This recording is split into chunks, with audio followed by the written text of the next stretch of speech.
Well, ladies and gentlemen, looks like we found ourselves in the month of November, and just like last year, it's another year where I forgot to do a horror game review in October, or it really took too long, who knows. And this time around in November, wherever the hell, we're going to be taking a look at The Evil Within 2. The Evil Within 2 is a sequel to, well, The Evil Within, and one of the best horror games to come out of 2014, developed by Tango Gameworks. Tango Gameworks basically came about when Bethesda Softworks, who suddenly became this monster publisher, threw a bunch of money over to Shinji Mikami to create his own pet studio. And Shinji Mikami, for those that aren't familiar with the man, is the man behind a little survival horror franchise that you maybe probably never have heard of, but it's called Resident Evil, which just released its 7th main installment this year, which is a pretty great survival horror game, if I do say so myself. Now, if I had to describe The Evil Within, I would say it plays a lot like Resident Evil, but thematically it feels a lot more like Silent Hill. And if you know me, I love me some Silent Hill. In both games, you take the role of one detective, Sebastian Castellanos, who through a series of unfortunate events, gets winded up inside a messed up reality that is as confusing as it is horrifying. But throughout the events of the first game, we figure out that the twisted world that he was in actually wasn't reality, but within the mind of the game's villain, Ruvik, which you and a slew of other characters were connected through a device or program called STEM. STEM is essentially a shared consciousness with one mind, whose the core usually being the basis of the reality, and we learned that when the core gets full control, that crazy and horrifying events come out to play. Now, The Evil Within 2 takes place several years later, with Sebastian successfully getting out of STEM and looking for answers, but only seemingly finding them at the bottom of a bottle. It's at this point that Julie Kidman, Sebastian's rookie detective, who was actually a plant from the secret organization Mobius, comes to find some information and the truth regarding his daughter Lily. Previously, it was believed that his daughter Lily was lost in a fire, but it turns out that Mobius actually abducted her so she can be the core for a new and improved STEM called Union, which is the locale that The Evil Within 2 takes place in, modeled after a suburban town in North America. Now, I'm not too fond of how they went about the premise of this game. Originally in the first one, it was just Sebastian, he was the wrong place at the wrong time. But this time it made it seem like he was in Mobius' plans all along, because Lily was taken from her early on. But once you get into Union, the game will slowly unravel its web of deceit to produce a fantastic game. Apart from a few segments, the majority of the game will take place in the newly STEM-created world of Union, which we all knew was going to be another horrific nightmare. The gameplay styles itself as a third-person shooter with an over-the-shoulder perspective that if you played it, you would instantly know that it's modeled after one of Shinji Mikami's other projects, most specifically Resident Evil 4. The main way you're going to dispatch your foes, known as the Lost, is through a variety of guns ranging from pistols, shotgun, designated marksman's rifles, and eventually an assault rifle. Each of these weapons has different patterns in how they hit, how easy it is to hit a target, and overall damage. Your pistols are there to get those precise shots in, usually targeting a limb or the head to get a critical hit, while shotguns are usually used for crowd control and trying to fell a slew of goons. Both of these weapons are probably going to be the most used in the entire game and will also be the weapons with the most ammunition available. One of the other weapons that makes a return is the Warden Crossbow, which used to be the Agony Crossbow in the original game. This crossbow comes in a variety of different bolts that you can use that include a harpoon bolt that allows you to impale your targets in a fantastic manner, a smoke bolt that's practically like a smoke bomb that allows you to either run away or get real close to the Lost. We also got electronic bolts and freeze bolts that both shock and freeze a target in place, allowing you to deal out some pretty decent damage. Especially if you're using the freeze bolts, since when you freeze them, it's incredibly easy to get some headshots in that will shatter your targets in a frozen pile of gore. There's also an explosive bolt that is basically like lobbing over a pipe bomb to a bunch of unfortunate Lost that soon turned to goop. But there's interesting things that you can do with the crossbow to set traps for your enemies. Stuff like the explosive bolt can be shot towards the ground to make a landmine that will blow up when a goon gets too close. While for the most of the other bolts, like the electric bolt and the freezing bolt, you can set up between two walls to create a sort of tripwire trap, activating when an enemy passes through, and believe me, you're going to need to think outside the box because you are going to be limited in materials. Since The Evil Within 2 is a survival horror game, it means you're going to have to properly manage your resources and ammunition in order to survive the perilous world of Union. Most ammunition could be found while scavenging through houses, containers, or a variety of other places, and they can be dropped from enemies on occasion, whether it be actual ammunition or construction components. Changed slightly from the first game, the second game has a revamped crafting system that brings with it a slew of new materials to collect in order to craft much needed items. Before in the first game, you just used the green gel, or green goo as I like to call it, to craft any of the items or to upgrade yourself, while in The Evil Within 2, green goo is used solely for upgrading Sebastian. Components can be found as green plants taken straight out of Resident Evil for medkits, and nails and pipes for explosives and harpoon bolts, and of course gunpowder for reloading bullets for your guns, which you'll find many tubs going through the game. I always thought it was kind of funny how many tubs Sebastian grabs through the game, because as somebody who actually reloads, grabbing one tub or two can actually get you like maybe a few hundred, if not 1,000 pistol cartridges. But to get back at the resource management aspect, Sebastian's trusty lobotomy chair and Tatiana returned from the first game to provide help in upgrading Sebastian, which is also revamped to include a few more upgrade paths. These upgrade paths includes ones for health and stamina, allowing you to have better attributes or doing scenario-specific things, like dodging a hit that would have killed you or automatically injecting some health when you reach a critical health point. But also can help you in becoming stealthier in not just movement, but also give you some sweet moves to stealth kill some loss, killing like from a corner or sprinting towards an enemy to do a speedy takedown that never seems to get old. There are also some combat and recovery things that you probably need to play through a second time to get, like one that slows down time to get some headshots in, but I never really ended up getting it. But you're gonna need these upgrades because of the way that the encounters are and the way this game opens up and the enemies you find. You're gonna need them. That's because in The Evil Within 2, there are vastly expanded open areas that you can explore and encounter, which will be filled with a variety of enemies for you to fight. Now, the first game had some areas that were a little bit larger, but for a lot of people, they felt that it wasn't enough, or that they enjoyed those areas of the game more than the more linear sections. These newer open-ended areas make up for the limited ones in the first game, allowing you to go through large swaths of the map and exploring new things such as a few spooky areas that are filled with stuff to find and spooks to encounter. Hell, even in a few areas there are some events and side quests that have absolutely nothing to do with the main quest that just sort of happen. In my favorite case, you enter an inconspicuous house. Nothing special, just some ammos, some green plants, and then BAM! Ghost Lady teleporting you to a completely different area that plays completely different than what you're accustomed to for the last 2 hours. But every time this moment happens and every other moment that changes the dynamic, it makes me sit there in awe for a few seconds and appreciating the surprising variety it adds to the game. And while at first I was initially a little hesitant about a more open-ended game, I can happily say that I was genuinely surprised that it went way better than I expected. I know it's kind of cliche at this point to say that it's survival horror done right, but this is survival horror done to the absolute best of its abilities. But if you're not the biggest fan of the more open-ended aspects of the game, there are plenty of areas that provide a much-needed relief from the open areas of Union. These linear zones usually provided a lot more puzzle-solving aspects of the game and tend to be much more oriented around the narrative than walking around and fighting Lost. Now, while these sections are a bit longer than you feel they would be, they don't tend to be so long that they overstay their welcome, and apart from the first few hours of the game, they come at a healthy doses as the game goes along. If I had to relate it to another game that I immensely enjoy, I would say that the alternating between open-ended areas that converge to story-heavy linear segments is most similar to none other than Silent Hill. And just like in Silent Hill, they are thrown out at just the right moments when you either get tired of the open-ended areas or feel that the linear areas are almost overstaying their welcome. I really have to hand it to them for revamping pretty much almost every gameplay system in The Evil Within 2. When I kind of describe to somebody what a perfect sequel looks like, this is kind of what it looks like gameplay-wise. And since you're not dealing with some significant flaws in the gameplay side, you can appreciate the different approach for the story for The Evil Within 2.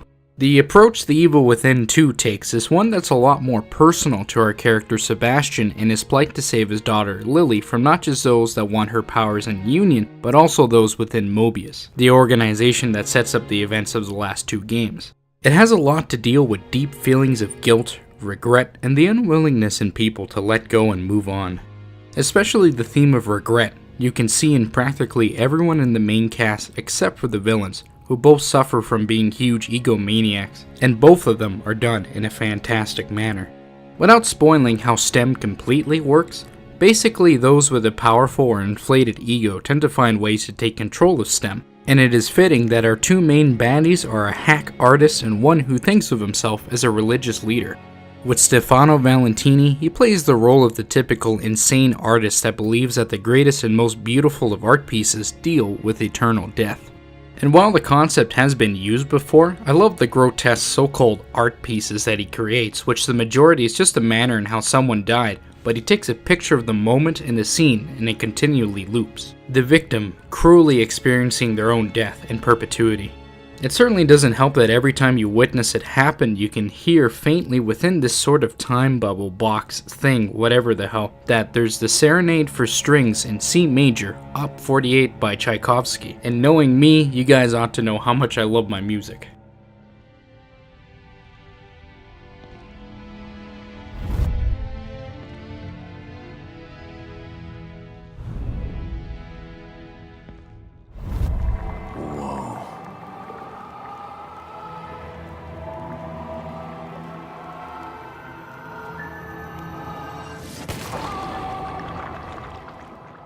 And some of the monsters that Stefano's consciousness makes are just positively goopy, one of my favorite ones being the Guardian. The Guardian, which you'll meet pretty early in the game, and a scene that mirrors the Sadist from the first game, has you pitted against this amalgamation of three beautiful women into a grotesque monster with a giant spinning buzzsaw on one arm.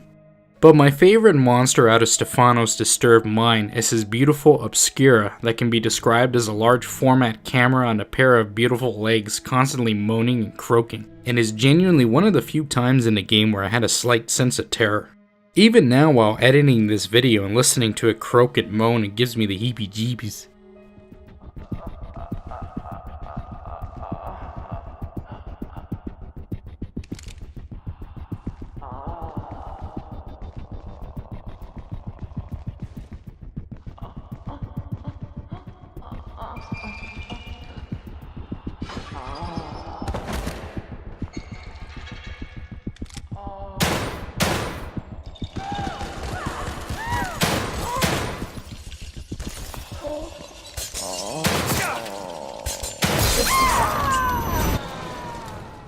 But that's enough on Stefano. We should also be taking a look at the other big baddie in this game, Theodore Wallace, also known as Father Theodore.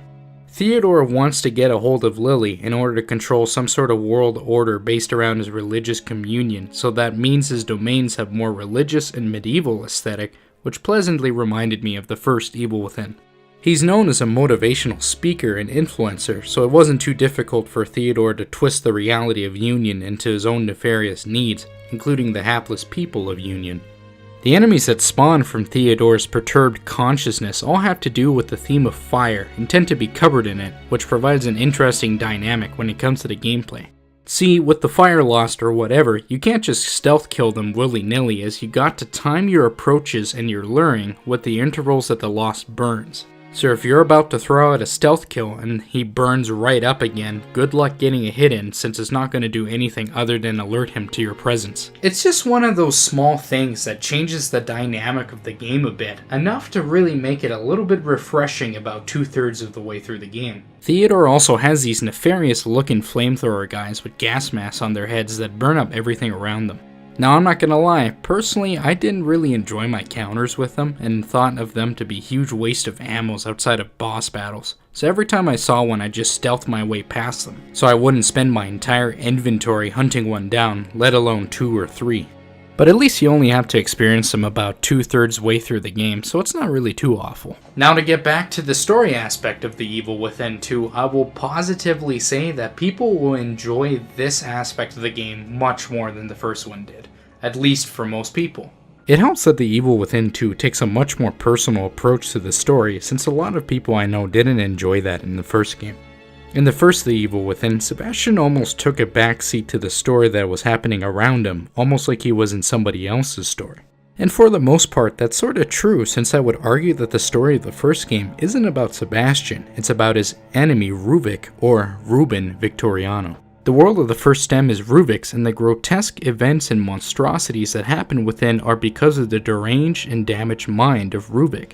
Sebastian is really there just to get the hell out of STEM and figure out what in the world is going on in Beacon Mental Institute. So everything surrounding the game, the disappearances, STEM, Ruvik's research, and Mobius have almost nothing to do with Sebastian, apart from his partner Julie Kidman, who was a Mobius plant, and now with Lily, his daughter, now part of the new STEM. But while the narrative of this game is a lot more intimate and personal, I can't feel that a lot of the confusiousness and weirdness of the first game is kind of lost.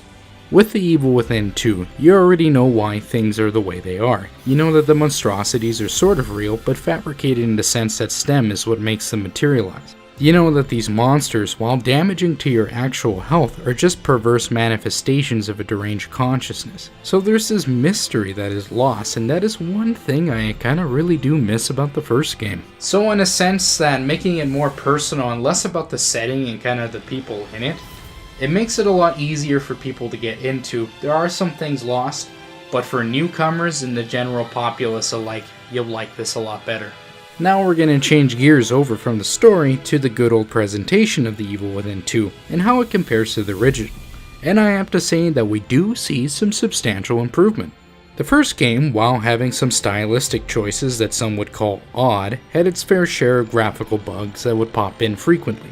For starter, tons of people experienced tons of texture pop in seconds after a camera had shifted over in a cutscene, and it looked terrible when it happened. On top of that, the game had some optimization issues where out of nowhere the frame rate would drop to a screeching halt, or definitely under 20 frames per second. And one of the most notorious that I always hear people complain about that eventually got turned into an option was the cinematic letterboxing. Basically, the guys over at Tango Gameworks try to replicate the same aspect ratio that can be found in films and in gaming within 21:9 or ultra-wide monitors.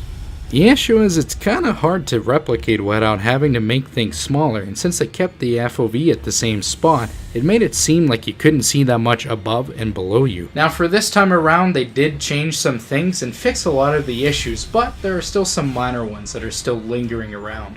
For starters, there are some hiccups when it comes to the optimization, and at this point I think it has to do with the STEM engine and how graphically intensive it can be. For the most part, I had to tone it down in order to get the game to record at a decent frame rate, but at the times that I didn't record it, it bounced anywhere from 45 to 60 frames per second, depending what was going on screen.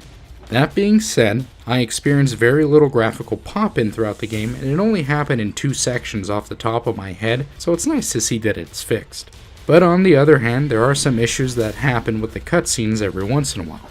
In case you didn't know, and you probably can't see it because it's kinda just right around the corner here, but I actually play on a 21:9 monitor, also known as an ultra-wide monitor, and for the most part, the game plays perfectly. Issues come when the game goes from live gameplay cutscenes to the pre-rendered cutscenes that are rendered at a 16:9 aspect ratio, or your typical widescreen monitor. So every time this happens, the screen goes from full frame ultra-wide to a letterbox 16:9 cutscene, and it can bring you out of the experience a little bit. That being said, for myself, and probably a good chunk of the people who do play on 21:9 monitors, we're kinda used to this by now, so it's no huge biggie. Though I will say that hopefully one day we can get variable aspect ratio cutscenes that play at whatever resolution your monitor is playing at. Now to stop ragging on the visuals of the game, I will say that the lighting engine has improved substantially. Some areas look absolutely fantastic. Areas that end up looking fantastic under the new lighting system are the places that you get teleported when anima pops up and spooks you. I have a feeling that the game at that point loaded a much smaller level, and in doing so could pump more resources to enhancing the visuals of those specific locations. But overall, the improvements found in the visuals of the game far outweigh the hiccups that it comes with, especially if you compare it to the first game. And of course, we should touch up on the soundtrack a bit since we're talking about the presentation, and I have to say that it's competent for the most part, but it does shine in some spots. The soundtrack for The Evil Within 2 has been expanded from the previous game and has added some more cinematic pieces throughout. As I've mentioned earlier, a lot of the locales and set pieces that have to deal with Stefano Valentini use a lot of Tchaikovsky pieces, and while a little cliche, I tend to love it when insane people use Tchaikovsky, similarly done in the original Bioshock when you pissed off Cohen.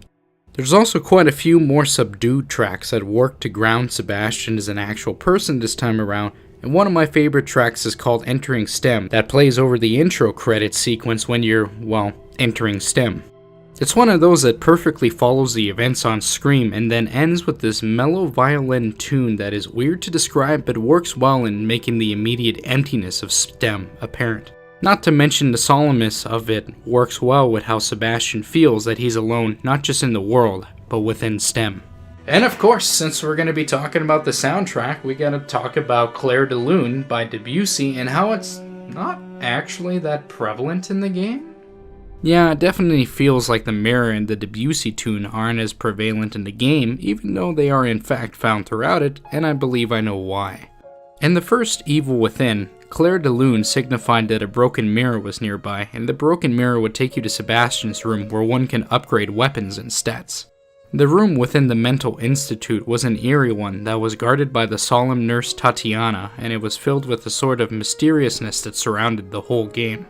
When you had gone through a perilous ordeal and you could hear that faint Debussy tune in the distance, hidden behind some door, you know you found refuge, but in The Evil Within 2, it's taken a slightly different role. In the sequel, the safe refuge of Sebastian's room has been mostly replaced with safe houses that you encounter throughout the game that act as a place to relax for a bit before heading out to the ravaged world of Union. Now, Sebastian's room does make an appearance in this spot, in a conveniently empty room with a mirror beside it. The issue is that you see the mirror before you hear the tune, so the tune isn't as prominent. It also doesn't help that the safe houses hold no mystique to them at all. You know that it's a simple room that which you can grab a cup of joe and continue your journey. While Sebastian's room in the first game, while it is an area that you know is safe, was always full of mystery and confusion, so it never really relieved the tension found throughout the game. All in all, I can't feel like something has been lost in the game because of it. Like, maybe it's just me and some weird memory imprinting where every time I hear that tune, it just makes me relax, but it's just lost in this game. But really, that's all I gotta say when it comes to the game's presentation. If anything, I don't like that they had to get new voice actors for everyone. Makes me think that nobody wanted to do their roles again, or they couldn't get them to do it. And with that, we've sort of kind of gone to the end of this review. And to be honest, guys, I am very impressed with what the guys over at Tango Gameworks cooked up. Without trying to beat a dead horse, I genuinely believe that The Evil Within 2 is the near-perfect example of what a sequel should be, and that is fixing all the issues with the previous game and expanding upon what made the first one great. It's another great example of survival horror in 2017 and something that harkens back to one of my favorite horror franchises in gaming, and that being Silent Hill. And just like Silent Hill, it knows how to deliver fantastic pacing that alternates between open world segments that provide insight into the world and the setting that they created, and more linear sections that dish out the story and character development that we find accustomed to in Silent Hill.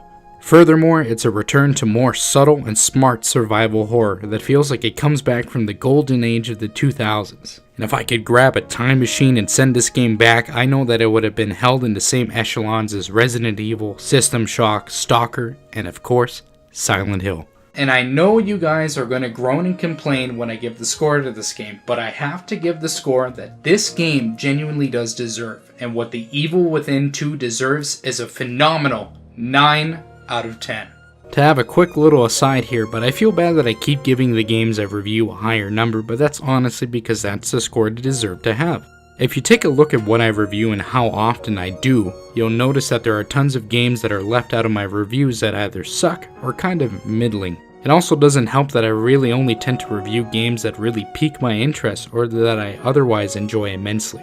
But anyways, to get back to The Evil Within 2, it's a genuine damn near perfect sequel, and I wholly recommend it to anybody this time around trying to look for their horror game fix. And that's going to the people who didn't like the first one, because knowing the arguments that a lot of people had for that one, this game I believe you're gonna enjoy a lot more. Anyway, what's next for this review channel? Well friends, it looks like we're going to be fighting some Bolshevik pigs in the next game. Or are we fighting Nazis? I don't know. Anyways, who cares? This is Tomthechosen1, and I'm going to be doing an Olympic shooting pose against some people sometime soon. And I'll see you next time.